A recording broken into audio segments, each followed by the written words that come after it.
Je me présente, Lise Van de Waal. J'exerce comme bioénergéticienne, géobiologue et enseignante de chamanisme.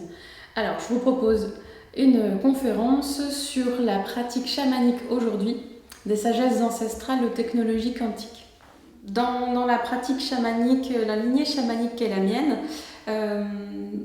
bien qu'ayant rencontré des pratiques chamaniques issues de plusieurs cultures et continents, celle dans laquelle moi je m'inscris et celle dans laquelle je me reconnais et j'aime partager principalement pourrait s'appeler en anglais le core shamanism, qu'on peut traduire en français comme étant du chamanisme universel ou les fondamentaux du chamanisme.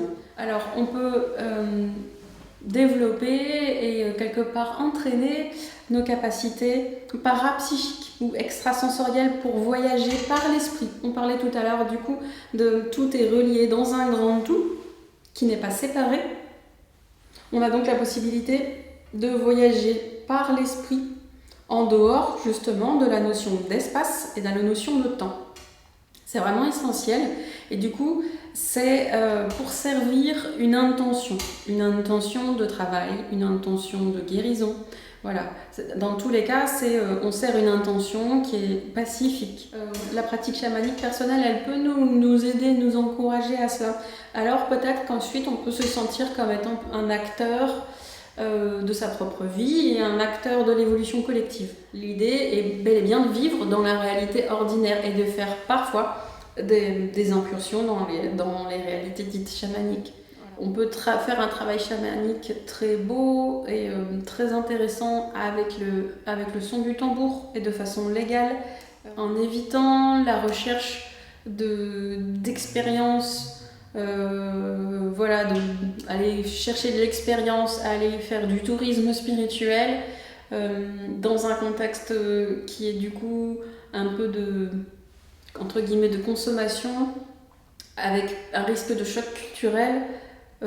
Attention à ce que vous faites, attention à ce qu'on fait vis-à-vis de soi-même, vis-à-vis des personnes et des peuples qu'on va rencontrer. On peut aussi, et c'est là où ça m'intéresse, s'en servir pour mesurer les états modifiés de conscience que l'on peut expérimenter. Qu'est-ce qui se passe avant, après un voyage chamanique?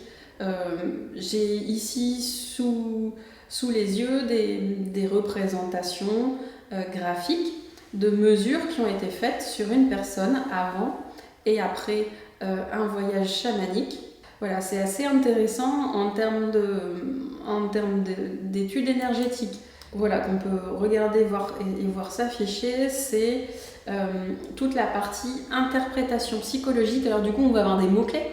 On a tout un processus de calme, de réveil de peur, de libération et de mise à la terre des peurs, de fluidité énergétique, de paix, d'ouverture de conscience, de lien avec les synchronicités, d'être en paix avec les peurs et le mental qui est calme, d'être dans la joie, d'avoir ce sentiment que le temps s'est arrêté, et puis d'être présent dans son corps jusqu'au bout des pieds, d'être soi-même. C'est déjà une très très belle expérience, quelque part initiatique ou expérience chamanique.